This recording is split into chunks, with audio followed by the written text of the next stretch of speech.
Good evening, peace. How y'all doing out there? Poetry Paradise World, you know what I mean? We here tonight with Laron the poet, and I'm gonna allow him to introduce himself and let y'all know what time it is with him. All right, my brother. All right, what's going on, everybody? My name is Laron the Poet. I'm out in Columbus, Ohio. I just released my first poetry book called Hidden Emotions, Black Man Tears. So I'm available on Amazon right now. I also got an album streaming by the same name. So that's on streaming services, Spotify, YouTube, Apple Music, wherever you listen to music. Columbus, Ohio. So that's a little bit about me. All right, well said, man. Well presented. Hey, man. So, what's the experience feeling like with you dropping, saying your first book? Man, it's been a long, long journey. I started writing poetry probably about 10, 15 years ago, somewhere around there. And I started writing poetry just as a way to express myself because, growing up, I was like quiet, shy, a little introverted or whatever. So I started writing poetry one day because this was a way for me. It just gave me an outlet to talk, to speak, to express my feelings. So I started to write, and then I started to go out more and read them out in public. Started doing them online, and that's how I got into poetry. So then I started to say, well, maybe I should do something with these poems because they were just sitting in my notebook, sitting on my computer. So I'm like, well, let me do something with them. So I put them together in a book. I probably started the book around COVID, somewhere around there, a little before or after, give or take a few years. And I finally got them all together and hired an editor, and here I am with my first book out. Hey, that's what's up. What is life experiences that mostly influence the poems that's in your book? So growing up, I grew up in the hood like most of us have.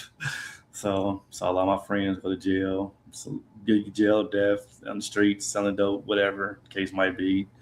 So that's big influence on that. So I'm like, man, well, why does this keep happening to us? So I wrote about that. Went through some few bad relationships. I'm divorced. I got divorced in 2024. So that was another influence of it. I already got a few poems about what I went through with that in there. And so, just from relationships, things that men can't say, feel like they can't talk about themselves. I got a poem in my book called "I Cry" because it's always a stigma that men can't cry. So I got a poem about that in the book. So that's pretty much where my material comes from, just through my own life experiences. Police brutality, I talk about that. Got a couple poems in there about police brutality because I've been pulled over, had guns pulled me up when I was a student at Ohio State. So I got poems in there about that. So I write about that too. So it's just pretty much my experience as a black man in America. I feel you on that. It's a lot of things going on right now. You know what I mean? We got to move accordingly out in this world. You know what I mean? Right. Grab a hold of those experiences. But how would you describe your poetic voice to people that haven't heard it yet or So haven't experienced it? You know what I mean? uh, how I describe my voice is just somebody who's held a lot inside for a lot of years. So when I go into an open mic or when I'm reading my poems or post them online or whatever case might be, I want everybody just to feel what I've been through and maybe somebody else who's been through it too. So my goal is not only express myself, but maybe somebody else who may be feeling the same way and maybe encourage them to either give them a mic or write their own poems. Like I actually started a group with my friends, two of my friends. I inspired them to write poetry. So now we call it formed a group called Poetic Groove, and they done start writing their own poems about what they've been going through. Yeah, So far, my influence at least a few people I know. So that's what's up. that's the whole entire goal of me writing poetry is just express myself and then get others who feel like they can't express themselves, give them a voice too. Hey, that's what's up, man. There's always been that program, each one teach one. So Right, that's how we gotta vibe and connect and keep things alive. You know what I mean? right. But you know, when you on that stage and you're in front of that audience, how is that feeling? You know what I mean? Like, do you get a little nervous, or what I'm saying, if you feel like you full of service, like you gonna really entertain and give the people what they want? So when I get up there, like I said, I'm an introvert, so it took a long time for me to get on stage. I actually started reading my poems in Toastmasters. If you don't know what Toastmasters is, that's a group, and they teach you public speaking. Okay. So you go to Toastmasters, you write a poem, well, speech rather, because it's not really geared to poetry. I just made it into poetry because I asked them. I went to Toast, said, "Hey, can I come here and practice some of my poems, read some of my poems?" Like, yeah, sure, come on. So that's what really got me started doing it because I would go to Toastmasters and I would read the poems there, and they enjoyed them, they liked them, and they influenced me to say, "You should really go do something with this." And one of the ladies in the group, she inspired me to go to the Columbus Arts Festival, which is actually next weekend. And the Arts Festival is for artists to go down there and show their artwork, but there's also people who go down there and sing, perform, and their poetry. So I was part of that for a few years. So that's what really got me started in. So I still get nervous, but it's not as bad as it was when I first started. Okay, that's what's up. And how's that journey been for you? It's been a journey. So I grow. So everybody says I get a little better each time. I do get a criticism that I tend to talk too fast. Some of my open mics, but that's still something I'm trying to work through. So it's amazing because a lot of people tell me from where I started at, they see a lot of improvement from where I came up. Because everybody tells me, well, you were so shy. It's very when I first met you. And everybody tells me I've been much improved. And like I said, I've also influenced other people to go out there and do poetry. So it's an amazing feeling from where I started to where I am now. It's the evolution, man. We all evolved throughout the years and everything, even through the experiences of being out there, Right. But hey, what challenges did you face while publishing this book you just presented out to the world? Has some editing challenges because hiring editors, find somebody to do the cover, going through Amazon stuff because I'll publish it on Amazon initially. I would like to get it other places, but Amazon was the easiest place to get up. So I faced challenges with that because I never published a book before, so I didn't know what the heck I was doing. I probably spent hours trying to format it. ChatGPT was one of my best friends because if there's something I didn't know how to do, I would throw it in ChatGPT. Can you fix this? Can you do that? Sometimes it did it, sometimes it didn't. But you have to share. You just have to do a lot of testing. So I put it in chat. I put my manuscript in ChatGPT, had them do what I needed to do with it, the format to Amazon's rules or whatever.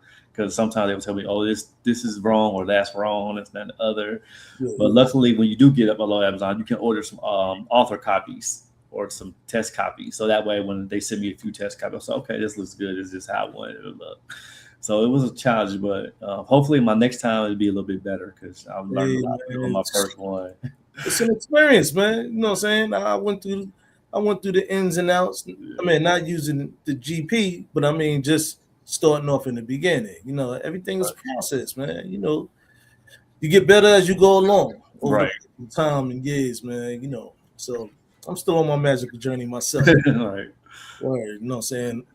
Got a couple of projects coming out before by the summer, you know what I'm saying? So I'm really excited about that. So I'm just right now it's about poetry's paradise, man. You know what I'm saying? I feel it. One step at a time. That's how I took it. Having others come through, man, and show their support. You know what I mean? That's what the platform is all about, man. So my other question is, how did you decide which poems go into the book? Oh my God, that was so hard. Like I said, I've been writing for a while. So I probably had like 15 years worth of poems because when I first started writing poetry, I built my computer. I built my own computer. So every time I get in a computer, I take the hard drive out. So I still have the hard drive in the very first computer that I bought.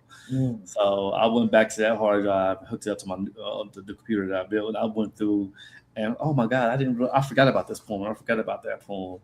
So it was hard. So I tried to pick the ones that I felt like people could relate to the most. And I did put some new ones in there too that I wrote. So I tried to mix it up between some old ones and some new ones. Yeah. So you can see that. And I also did that because I wanted people to see kind of growth. Like, oh man, he was there and now he's here. So that's how I picked between my poems. But it was really, it's a collection of 30 poems. I hope that's not too much, but that's how many put it in there. But so hey, it's whatever you feel like, brother. You know what I'm saying? Like I've done the most. Yeah, but that was a hard process. But I just tried to put the ones in that I felt like people could relate to the most. Yeah, I just threw it in the air, man. You know what I'm saying? I'm a Leo, so we do however way we feel. Right. Is what it is. You know what I mean? You got to know what you feel inside, man. You know what I'm saying? So, hey, man, if it's your dopest and flyest 30, you know what I'm saying? Let it fly like a birdie. You know what I mean? Right. So, hey, man, it's all good. But, yo, we're going to take a little intermission, you know what I'm saying, from the conversation. Why don't you drop some of that poetry for us, man? Yeah, I could drop one. This is June. June is Men's Mental Health Month. So let me go ahead and pull up one real quick. All right. Let's see. I need to get that's something else I need to work on. Remember them off the top of my head, but I haven't got to that point yet. But I will one of these days. So good, man. I'm not even in that boat. Yeah. I read from my phone, bro. You know Know what I Yeah, mean? I do too. I do too. Yeah, but yeah, I'm gonna get there one of these days. All right, so I am pulling it up here. So the piece I'm going to read is called "Black Man Tears" because that's the title of the poem. I mean, the book Okay. Hidden Emotions, Black Man Tears. So I figure I'll read one of the title ones. All right, no doubt. Just Stage wait, is yours, man. just wait for it to come up here. Let me scroll down. It's going to be the very last poem in the book. Is this censored? Can I say whatever? Or You can say whatever you want. okay, cool. Just because it got a few words in here, so I just check first. So something We adults around here, bro. All right, so this piece is called "Black Man Tears." If a tree falls in the forest, no one around to hear. Doesn't make a sound. That's a profound thought, been pondered for ages. Let's create a different scenario. If a black man sitting next to that same tree shedding tears, is there anyone that'll hear? Better yet, does anyone care? His black man tears falls on deaf ears. He's crying, trying to let go of the pain of a significant other cheating. The loss of another brother to the violence of the streets. The only place he can retreat to cry his black man tears. The only place he has to let go. All the mental and verbal abuse he's been through. Sat next to that tree that no one hears. Can't let them flow in front of his friends and family. They'll just tell him to suck it up, shut the fuck up, quit being a punk, stop being a bitch. He has to switch his tears off to show that he's tough. Cover his tears up to not appear to be weak. Go back to the tree, let them flow like the Nile River. Every tear he sheds is like a diamond in the rough. That's the only place he can deliver his black man tears. Hitting black man's sorrows, tears flow in silent strings. Deep inside, he's roaring like a lion, and in tip to quiet his suicidal thoughts. He just needs a shoulder to cry on. No one is there to provide it. Tears flowing like the leaves falling from the tree no one hears. In the quiet strength of the night, each teardrop is a tale untold. Inner turmoil and struggles has unfolding, holding his head above his knees. Next to that tree, no one hears. That's his retreat to shed his black man tears. He's a battle-tested warrior. He wants to let the beast out the cage, but can't. Like the Incredible Hulk. He wants to rage, but can't. As he'll be seen as an angry, violent savage. Instead, he goes back to the tree to let out his silent screams. It helps him fight the Grim Reapers that are slowly snatching his soul from his body, taking his life. When he lets out his black man tears, his tear-streaked face shows his courage, finding dismays. Every teardrop is him regaining his strength. Before he goes face the world, he perverts like Bruce Banner because no one wants to hear his black man tears. That's that piece. It's called Black Man Tears. All right. So, what was the inspiration behind writing that poem right there? Well, Tupac's my favorite artist. So he has a song called "So Many Tears," and I just wanted to write my own version of it. So that's how that piece came about. Did you struggle writing it, or was it just like 1, 2, 3? No, I just struggled. Once I got the concept down, I just went through and wrote it. Took a little walk in the park, just go south, like I said, next to a tree, and just wrote it. Oh, that's what's up, man. Well, okay. When you was writing this book, did you have any doubts? A lot. During the writing process, and how'd you overcome it? Yeah, I had a lot of doubts. Like, oh, will anybody read it? Will anybody care? Is anybody gonna want my book and stuff like that? So yeah, I have so many doubts. So how I overcame it is I have just other poets in the community. I took several workshops to learn how to write poetry better, learn how to express myself. Going to the open mics, like I said earlier, different poetry groups I'm in, I go and they put different prompts out and I write different poems. So everybody always gives me good feedback. Like I said, I went to Toastmasters and everybody, just all the encouragement that I got from the other poets in the community. And they just encouraged me to put this together. And then Joanna, I know you know Joanna, right? She's one of our biggest supporters, and she encouraged me. And I know she has a couple books out, and she's encouraged me to put mine out too. So that's how I overcome those doubts. So, what is that? Do you have any expectations with the book? My only expectation is if hopefully it helps another brother out, especially the younger generation, because we have something that I didn't grow up with called social media, and there can be a lot of negativity on social media. All these debates about what a man is, what a man's supposed to be, what a man's supposed to do, and blah blah blah. So I'm hoping this book can just encourage any man who might be going through something. Like I said, I went through a divorce in 2024, and right after that, I lost my job. I got laid off like a month after my divorce. So, and then after that, I got to a car accident, so I ran in the back of my car. So there's a lot of stuff that happened during the process of writing this book, and I just poured it all out into my poetry. So that's pretty much what encouraged me to keep going, and that's what encouraged me to keep put the book out, because you never know what somebody else might be going through. It might help somebody else. That's factuals. You know what I mean? So let me ask you. You can answer it if you don't want to answer it. You know what I mean? Going through your divorce, do you think that that helped you with your poetry? Yeah, because a lot of people when they go break up, they get bitter and angry and mad at the world, and they take their anger out on the next person, which is something I Mm, don't want to do. right. So I didn't want to do that. So I just took all my anger and my feelings out on the paper, and I went to therapy too after that. So I just write about a bunch of poems for a while. But I didn't put those in this book. I'm thinking about putting some of them in my next book. Hey, that's what's up. I'm gonna call it. It's a working titles between love and hate because I'm not sure if I want to do both sides of the coin, like tell both sides of the story. Yeah, But that might be the subject of my next book. But that's how I held yeah, it. that's what's up.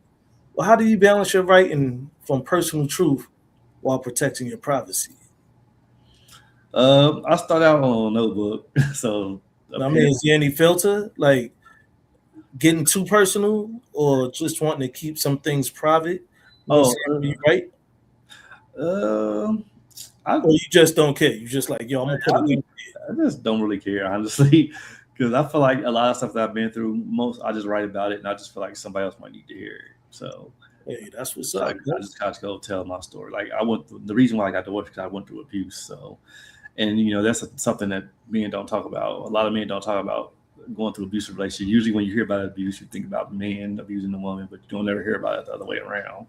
So I have done those. Have done a few of those pieces either publicly. So, and I want to talk about it because I want to encourage other men. Because when I was going through my divorce, I looked up the domestic violence rates, and a lot of men have higher suicidal rates, but that's something else nobody talks about. So I felt like I have to talk about it, no matter how personal it is, and maybe to help somebody else. And so it's like that, man. Like I said, coming from that school, each one teach one. Right. You can always drop some jewels on other people, and other people can always drop some jewels on you from the personal perspective of the matter. What I'm saying? That's breeding around the grounds that you moving around on. So hey, I can respect that, brother. You know what I'm saying? What has been the most surprising reaction you received from people knowing that you just put out this book, this body of work? Just all the support I've been getting. It's because one the most surprising part is on LinkedIn because I'm like, is LinkedIn a good place to put my poetry? Yeah, because I don't really see a lot of people promote poetry on LinkedIn, but I said, what the heck, why not? And then so this lady on there, she said, I'm gonna buy 3 copies. I'm gonna share it with some of my organizations. I'm like, okay, Yes. wow. So that was the biggest. I think LinkedIn was the biggest shock for the biggest Yeah. surprise for me because yeah, I wasn't expecting that, but I just put on. I just let me try LinkedIn. Let me just see what happens, and so that's probably the biggest shock to me is getting support on LinkedIn. Yeah. Hey, that's fly. That's dope. You know what I mean? But what advice would you give aspiring poets who dream of publishing their first book? Like, what kind of ignition to their car to get it moving out the driveway to execute? You know what I I mean? would just say just do it. Like if you're scared or nervous or whatever, and it can be intimidating at first because it was intimidating for me. I didn't know what the heck I was doing. So, but I will say just do it because something I learned: if you have a gift, then we have to share it with the world. Because there's no point in just keeping it all in. Because when we die, then nobody's never going to know that we had that gift. So that's another reason why I started putting my poems out there. 'Cause at first, I had no intention of doing it. I was just writing for myself, and I was just gonna keep them to myself. I was just going, oh well, that's great. So I would just leave my notebook or put my computer, like, oh yeah, that sounds good. And that would be that. But like I said, once I started doing it on Toastmasters, I started getting reactions to them. I said, well, maybe there's more to this than just leaving them on my notebook or keeping them on my computer on a hard drive that nobody's never going to see.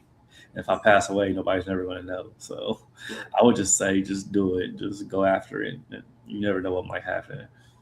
So when you go to these poetry events, right? Are you selective of which poetry events you go to, or you just like, yo, I'm gonna hit as many as I can, Uh, do my 1-2 thing? I just go for the most part. I just go and I see the audience because I did do one poem, a couple poems that people didn't like or got offended by. That's a whole other conversation. Can you explain on Yeah. the show? So Like, so the first one I what did. the experience about? What was that about? So the first one I did was it was this piece called the Blue Bubble, Mm-hmm. and it was pretty much right after I left my house after my divorce. And I was in the mood. I was feeling the type of way about it. So I was just open mic and did it. And this other poet or the host he got on stage said, "Oh well, we're not going to attack women and don't be this that and the other." right after I did my poem, and it kind of pissed me off a little bit. Like, dude, you don't know what I've been through. You don't know what I've gone through. You don't know what happened. You can't just say that. And when people get on the stage and mic, they pour their souls. You don't never know what somebody's gonna say on the mic. That's true. So yeah, and that was that. And another one I did. It was right after the Dave Chappelle thing because I don't know. Dave Chappelle was getting attacked for his Netflix specials by the LGBT, and it kind of upset me. Like, why are you attacking this man? Like, for what? So I wrote a poem about it. Like I said, I write about what I see. So if something moves me, I write about it, and I did it. And people got offended by it and said I was attacking them. No, well, y'all attacked him. So I feel like I need to clap back because he tells jokes. He's a comedian. That's his job. His job is to be a comedian. And we need to cancel him. And then he came back and did another special, responding to the first, like, y'all can't cancel me. What? This is my life. This is what I've been through. So yeah, that's the only 2 times I got some kind of pushback from my poetry. Oh wow. But so, well, how do you define success as a poet beyond gaining book sales and recognition? I would just say the success as a poet, I would say being your true self, because that's pretty much what poetry is. Like expressing yourself in the best possible way that you can. Because people, like I said, people go through stuff, and poetry is a great outlet. And it could be anything. Like it doesn't even have to rhyme. Like if you want to come do it, just come and read it, whether it rhymes or not. Or you don't have to be like Eminem or Tupac or nothing like that. But I feel like and if it rhymes, great. But I try to make my rhyme as best as I can. I'm not a lyrical genius, all like that. But I just get a topic, get a subject, something I feel it, and I just put the words together, and they just come together. They just come to me. I don't even know how it happened. Like I just picked up a pen and paper one day. Like you asked me what got me into poetry, I don't even know, because I hated writing in school. I hated public speaking. Like I would never do speech. I would rather fail the class than do a speech in front of the whole class. But somehow I feel like God gave me this gift, and it just came to me one day. So that's how it happened for me. So I would just say, encourage anybody. That's what success to me is, just going out there and do it. As long as you went out there and spoke your truth, then that's a success. Hey, that's the way of the world, man. You just gotta go out there and get it, get in your bag, and just make a couple of moves and whatnot. You know what I'm saying? But what legacy do you hope your poetry leaves for the future generations?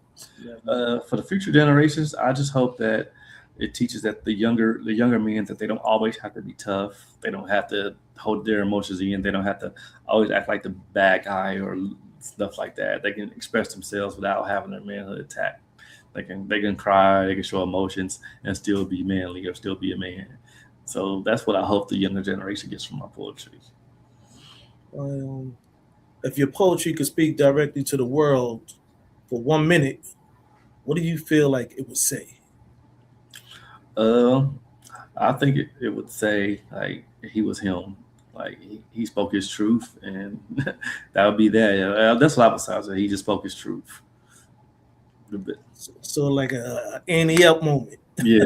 Okay. All right. Well, brother, can you drop us another poem? If not from the book, but just out of your archive? Yeah. Let me see. I'll do one. This poetry's paradise, my brother.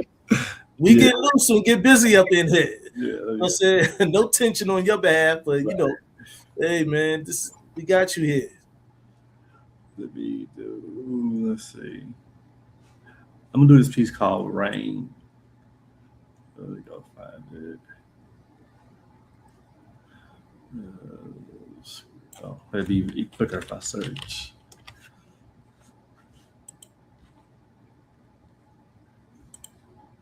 All right, this piece is called Rain. Rain, rain, go away. These gray dark clouds seem to follow me around. The deluge water in the grass is growing beneath my feet. It's getting too tall for me to defeat. Give me challenges I have to conquer, obstacles I have to overcome, barriers I have to break, roadblocks I have to cross. Turning the ground into ditches of mud I have to trudge through. No matter how much blood, sweat, or tears I drop, I have to somehow burrow my way through these dark raindrops. The precipitation from these dreary clouds keeps stealing my energy. The crack of lightning is burning a hole through my soul. The rumble of the thunder is robbing my spirit. I wish I was worthy of the power of Thor. Then I would wield Mjolnir to make these dark storms disappear. I had the power of roll my roll, wave my hands to rid myself of the storm. Tired of drowning in sorrow and misery. They say behind every dark night there's a brighter day. Why do they seem so far away?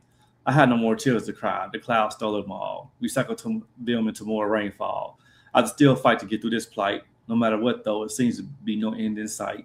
Trying to keep the eye of the tiger burning bright. Just give me a light of hope. Let it break down the thickness of the clouds. Give me a little beam of ray to guide me. Give me a little beam. That's all I really need. It's just the faith of a mustard seed to protect my belief. Keep me from breaking down. This downpour attempted to swallow my pride. I gotta ride it to the end. No matter how much torrential winds blow in my face, I'm gonna make it to be great. Rain, rain, go away. Don't come back another day. That's that piece called Rain. All right, bro. All right. What was the inspiration behind that poem, man? What made you write that? You know what I mean? I just thought about that song, that little nursery rhyme a long time ago. Rain, rain, go away. This, that. I don't remember how the nursery rhyme goes. So that's when I started my piece. And I just wrote my own version of it. So that's what inspired that one. Were you thinking about something that It's probably around the time. Well, let's see, I think I wrote this before I lost my job. Probably just all the things I've been through. Yeah. So that was more of a release. Yeah, pretty much. Just a release from everything I've been through, everything I saw my friends probably go through, stuff like that. So, hey man, look, we all gotta go through the ins and outs, man. You know what I'm saying? It's hard stepping to the mountaintop. Right. Word up. You gotta have these little magical moments and whatnot. Right. It's always involved the creator. You know what I'm saying? So I mean, look, man, it's there. But I have another question, man, about when you at the poetry events, right, that you're a part of. Uh-huh. Is there any nervousness or self-doubt when you hearing like some other people when they sound like they spitting that fire? Yeah. Do you get kind of shaky, flaky, like, oh man? Like, yeah, all the time. Yeah, I get a real bad case of imposter syndrome because there's people out here who've been doing a lot longer than me, who might have a bigger name than me. So yeah, all the time. Like I'm actually part of this thing called the Cookout, and it's a thing that this producer, his name is Deep outside of Houston, and what he does, he brings independent artists together to put up tracks together, to put an album together, and they're rappers, singers, this, that, and other. Every time I go, I'm like, man, I don't consider myself a rapper. I'm a poet, so I'm like, these dudes, they get in the booth and they be killing it. I'm like, I can't go in behind him, but they always be pushing me to go in because I actually did a couple tracks with them. They're like, yeah, they gave me kudos or whatever. I was like, okay, so maybe I can do this. So yeah, all the time, man, all the time. I always get imposter syndrome when I do it, but I just go in and do it anyway. Hey man, look, is it from male? Is it from a male and female perspective? Yeah, it's both. Yeah, it's both. It's just dudes be out there killing it. Oh, yeah, be both male and female. Like, man, I'm not going to that because there used to be this one girl I would go after. She would always be at the events, and she's real animated, and she acts out hard. Like, man, they would call my name. Like, man, I can't go after her. She just went over there and put on the whole theatrical masterpiece. But I still went up there and do my thing or whatever. But yeah. Is both. So when you enter the realm of the event, how is how was they, feeling you? You know what I'm saying? Like, how was the exception to the rule of you being there? I just once I get up there, once I get started, I just try not to think about it no more. I just try to go through my piece and try to make the audience feel it the best I can, and then I get through it, and then I get my little snaps and claps, and that makes me feel a little bit better. But what are the people saying to you after you perform? Oh yeah, they tell me they like the piece, or they really felt it. Like the Black Man Tears piece, I got a lot of kudos on that. People feel that, so they tell me I did a good job, and I'm actually doing a feature at the end of the month, so I must be doing something right because people are inviting me out to their events. So that's what's up, yo. You know what I'm saying? Like, yeah, it's gonna be my first feature actually. So that's all it's about. When you receive that love like that. Hey man, how does that make you feel though? It's amazing. It's an amazing feeling. Like, wow, this person put a show together and they had thought enough about me to ask me to be a feature. Like, wow. So it was like sometimes I'm like, I can't believe it. Like I said, I never set out to be a poet. I didn't start out to do this, but here I am. You feel like you having a Jay-Z moment when he was like, "Mama, I made it." Yeah, it's kind of surreal. Like the people would think enough about me to ask me to come out to their event and be a feature. So. Now, before you go to these events, right? When they line you up for that, do you go with your already stuff that's in your book, or do you go into your archive and be like, "Yo, I'm gonna come through and spit these joints right here. Yeah, I just go into my archive. I don't ever know what I get going to do before I get there, so I just try to fill out the audit to see which pieces I'm going to do. So Now, I just go do through my you, phone and see which one. Okay, which one do I want to yeah. do today? Now, do you writing? You write pen and pad, or do you write in your phone? Uh, I used to do pen and paper, but I do it on my phone now because I got a stylus on my phone. It just makes it easier, and plus Okay. because sometimes like when I write them on paper, then I got to go through type them up. Like I feel like oh that takes too much time. So lately I've been writing more on my phone than I have my pen and paper. Do you feel like there's a difference in like your style of writing or your thought patterns when you between writing on pen and pad and or writing in your side your phone Well, I think there's or somewhat of even typing, or it's all the same? yeah, I think it's a little bit of a different. Pen and paper is old school, like before we got phones and social media and all that stuff, all the technology we have now. I think it's somewhat of a difference. I think when you're doing it with pen and paper, I think there might be a better connection. Sometimes, and I feel like when I'm writing on pen and paper, sometimes like I can't start writing. I have to keep going. Mm. So I think when I'm writing on pen and paper, I don't ever want to stop writing until I felt, hey, well, okay, this is enough. I did enough. And then when I type it up, I'll just cut out the things that I feel like said was too much or too long or whatever. Cut out things that I feel like didn't fit. Now, do you feel like when you're writing, is it in silence or Yeah. is it Uh, music? yeah, I put on music. I play like meditative music on YouTube mostly when I write. Oh, some like you listen to like lo-fi Yeah, sounds and yeah, stuff like like that. lo-fi So and stuff you like feel that. like you give you inspiration and a little boost. That Yeah, like lo-fi or nature sounds stuff like that when I'm writing. okay, all right. What's the difference between silence and having I think the nature lo-fi just puts me in a sounds? better mood. Oh yeah, Yeah, okay. at least for me, it just puts me in the right mood. Y'all hear that out there? Sometimes if you want to get it popping and get it started, if you don't have that to yourself, listen to some lo-fi sounds. You know what I'm saying? Feed your spirit, feed your soul. If you feel like you kind of stuck, you ever have writer's block? Sometimes, yeah, yeah. Sometimes, What do you think causes that? that's a great question because sometimes I feel like, oh gosh, am I being too repetitive? Is this too short or is this too long? Do I want to add more? Do I want to take out some stuff? Uh, or sometimes I will feel like, am I running out of ideas? Like, what if I run out of stuff to write about? But so yeah, I do get writer's block sometimes. I feel like sometimes I done said everything, I wrote everything already. I don't want to be repetitive and repeat something, but at the same time, stuff keeps happening, so I'm got to keep writing about it. But yeah, I get writer's block sometimes. And how do you get yourself out of that mode? So like I said, I'm in a lot of poetry groups, so I might go in and they'll put a prompt, and they'll give me a title, like, oh yeah, that's a good one. So I'll just start writing to it. So that's what helps me get out of that sometimes. Okay. So you feel like that's helpful and Yeah, resourceful. yeah. Sometimes it's too. Sometimes it's too because I'm in a lot of poetry groups and I can't write to them all. So sometimes I'm like, man, I don't write to all of them. Yeah. But when I work, but sometimes when I get off work, I don't feel like writing. I be tired. I just want to chill out, relax. But Yeah. yeah, that kind of helps me. So, I see that when I so let me ask groups. you this hypothetical. What if what if we didn't have poetry groups, communities and stuff? What if it was just the internet? That's it. You know what I mean? You just check your email or something like that. Pushing it back to the lower days on it. How do you think your poetry would be? Um, well, I guess that's how I started before all this social media stuff came around. To start No, with I a mean without social media. If it That's what I'm was, saying. That's how I started before social oh, media. okay. Yeah, because I used to just like I said, that's how I started writing with just a pen and paper. I said, you know what? I think I went to an open mic at Ohio State once, and I want to do that. I want to try it out. So that's what started me. I just started writing with a pen and paper. So if we didn't have all that stuff, I think I would still be doing it, even if I didn't have the groups, because life happens to everything. There's always something that might happen, and Okay. something might go on. So life just happens. So maybe something I saw something today that inspired me, or maybe I'm just walking in the park and saw something in it, or maybe I'm feeling a type of way, or maybe I have a memory or something I want to write about when I was a Yeah. kid, or maybe like my grandfather. I wrote I have a poem in one book about my grandfather.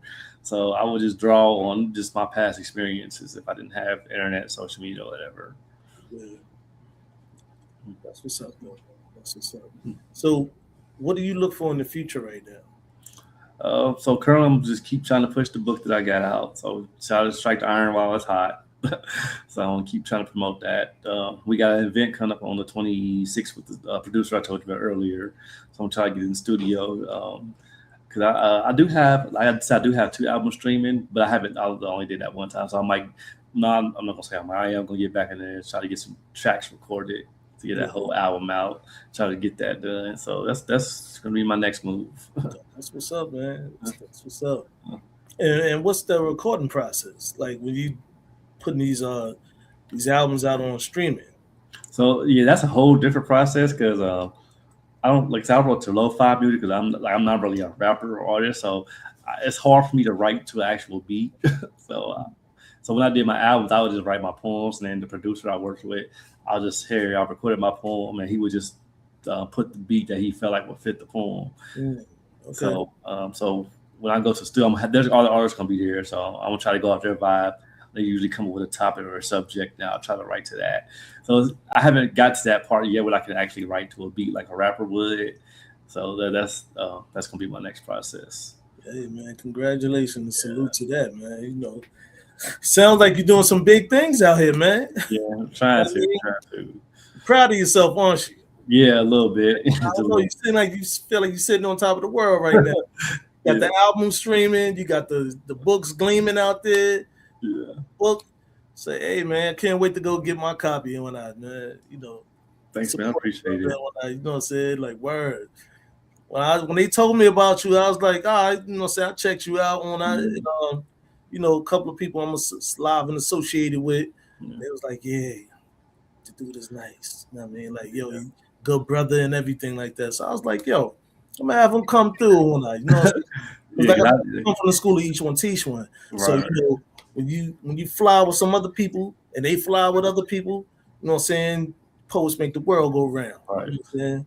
Yeah, I'm glad I did that too because I was never because I'm not really a camera person like that, but I just like I said, I just do it. I just put them out there, and poetry has gotten me out of my comfort zone too because I would never, like I said, I'm an introvert, shy to myself kind of person, but poetry like it has got me places that I've never thought I would be. Like I've met a whole group of people and whole up poets and locally and out of town and everything. So it's taking me places I never thought I would do. It has me doing things I never thought I would do. Yeah, that's what's up. And big shout out to Blackstone and Black Poet. You know what I mean? For the saying the introduction and everything. So I appreciate that. Man, let the people know where they can reach you. Is there outside of Amazon, and how can they get to your streaming tracks of your albums? Yeah, so they can just reach me on any social media, laronthepoet.com or Laron the Poet. My website's laronthepoet.com. So that's pretty much my handle on TikTok, Instagram. Facebook is just my name, Laron Henderson. I do have a poetry page, Laron the Poet, but I need to start putting more information on my page. But I do have a Facebook page called Laron the Poet too. And my streaming, my album Hidden Emotions, Black Material, same name as the book. It's on Apple Music, Spotify, YouTube Music, wherever you stream music at. And the book is on Amazon right now, currently in the same books, Hidden Emotions, Black Material. I actually did the album before I did the book. So the book is actually a stitching of the album. Yeah. Because I don't know how that happened because my intention was to write the book first. But like I said, I met the producer. He's like, I want to work with you. Okay, cool. So I just did my poems, sent him my poems, and he put it together and did a real good job. But his name is Randy, so he looked out for me. Hey, that's dope. That's fly. You know what I mean? On streaming, it's going to be under a different name because my old name is going to be under Soul Poetry Hilly on streaming. But that was my old name. But I go by Laron the Poet now. All right. They can find you on Instagram and TikTok? Yeah, Instagram, TikTok. Facebook and all that? Yeah. All right. So y'all heard it here. You know what I'm saying? Laron the Poet. You know what I'm saying? Coming to you live and direct. Yeah, my girl gave me that name. She kept calling me. V.I.V.E. Atterbury. You know what I'm saying? You got one last poem for us? Yeah, I could do what? All right, that's dope. I mean, salute that, my brother. Appreciate that. Well, let's see. Which one?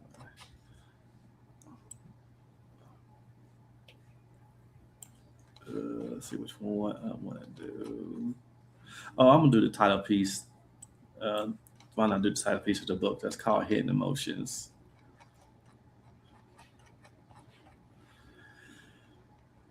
Hidden Emotions.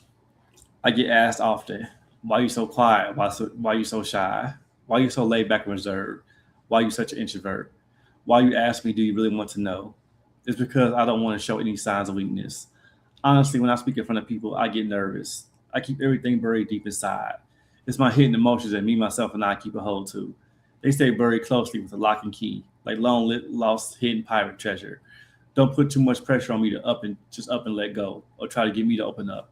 I tried a few times before. You want to know why I keep my emotions hidden? It's because I tend to wear my heart on my sleeve. People have used that to take advantage of me. As sad as it is, it's the truth. You can't tell me otherwise. Not proud of it, but at times I even lie to keep my emotions hidden deep inside. I tried to share them with others, but they took my emotions, flipped them around, using them to trick me into doing what they wanted me to, regardless of how I was feeling. They used to be able to guilt the real me in, to make me feel bad and sad, like something tragic was going to happen if I didn't assist or aid them. Twisted my heartstrings against me. Sure, they have no issue sharing their feelings, thoughts, and opinions, even trying to force their point of view, all while dismissing mine, misconstrue my words. That's why I have hidden emotions, to keep holes that have been poked in my heart. So when someone tries to get me to open up, I just start to close up instead, shut down and bottle up. Why do I have hidden emotions, you ask? Because I don't want to get laughed at, attacked for showing emotions. I don't want to be ridiculed for showing emotions. I don't want to be humiliated for showing emotions. I don't want them to be abused, used against me. My hidden emotions are not for your amusement. No, I won't show any emotions. I refuse to give them to you, to control, use them against me. I'm not going to let you hold them. I keep them buried deep under lock and key. You just want to keep me conflicted to bend me to your will and wishes. Just like you, I got feelings too. I got pride, and I'm sick and tired of crying inside. Sick and tired of sitting back, being quietly attacked. So I'm easy going and laid back. I keep my hidden emotions to myself. See, you can't tell me what to believe, what to think, how to act, how to dress, or what to be. I'm allowed to feel how I feel, think what I think, believe what I believe. You want to know why I don't show any emotions, why I hold them close, won't let them go. I just gave you a list of reasons. That's why I keep my emotions hidden, so you don't use them to deceive me. That's that piece called hidden emotions. All right, bro. That's what's up. That is what's up. Once again, here on Poetry's Paradise, we appreciate having you. You know what I'm saying? Come through for us and share the love of your poetry and also the excitement of the news about your new book and also your streaming on you know, streaming services out there. So everybody, y'all make sure y'all go out and check the brother out, you know what I'm saying, on TikTok, Instagram, and hit him up, you know what I'm saying, so you can go and get yours. And the book is again, my brother, the book is where? In the title? It's called Hidden Emotions, Black Men Tears. It's available on Amazon in both ebook and paperback. All right now, that's what's up. Well, we'll see y'all next week. JW Atterbury, Poetry's Paradise, and we out. Peace.